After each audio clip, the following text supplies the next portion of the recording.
পৃথিবীর সবচেয়ে পবিত্র আর স্বার্থহীন সম্পর্কগুলোর একটি হলো ভাই বোনের সম্পর্ক, যেখানে খুনসুটি আছে, রাগ অভিমান আছে, আবার একে অপরকে ছাড়া এক মুহূর্ত না থাকতে পারার আকুলতাও আছে। কিন্তু বিয়ের দিন যখন একটি মেয়েকে তার চিরচেনা সেই ঘর ছেড়ে যেতে হয়, তখন সবচেয়ে বড় শূন্যতা কে অনুভব করে জানেন?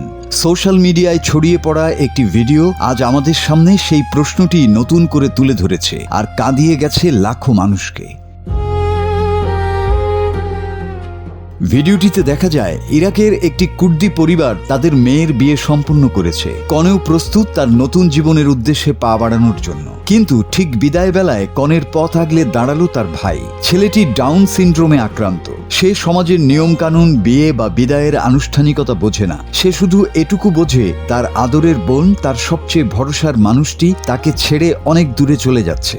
বোনকে কিছুতেই যেতে না দেওয়া সেই আকুলতা আর জাপটে ধরে রাখার দৃশ্য দেখে বিয়ের আসরে উপস্থিত কেউই নিজেদের চোখের পানি ধরে রাখতে পারেননি। এই ভিডিওটি একটি গভীর প্রশ্নের জন্ম দেয়। বিয়ের পর যখন বোন অন্য পরিবারের সদস্য হয়ে যায়, তখন কি ভাই বোনের এই নিঃস্বার্থ ভালোবাসা ধীরে ধীরে হারিয়ে যায়? বাস্তবতার নিরিখে উত্তর হলো না।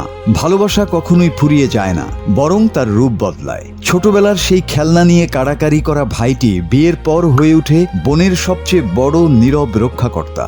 দূরত্ব হয়তো তাদের প্রতিদিনের দেখা সাক্ষাৎ কেড়ে নেয়, ব্যস্ততা হয়তো কথার পরিমাণ কমিয়ে দেয়, কিন্তু বিপদের দিনে সবার আগে যে মানুষটি ঢাল হয়ে দাঁড়ায় সে হলো ভাই।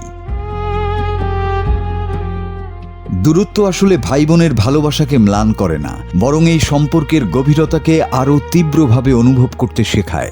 ডাউন সিনড্রোমে আক্রান্ত এই ভাইয়ের নিষ্পাপ ভালোবাসা আমাদের মনে করিয়ে দেয় যে রক্তের বাঁধন কোনো সামাজিক নিয়মের কাছে হার মানে না। সময়ের সঙ্গে সঙ্গে এই ভালোবাসা হয়তো প্রকাশের ধরন বদলায়, কিন্তু এর ভিত থাকে চিরকাল অটুট। মাসুদ হাসান, বাংলা টিভি।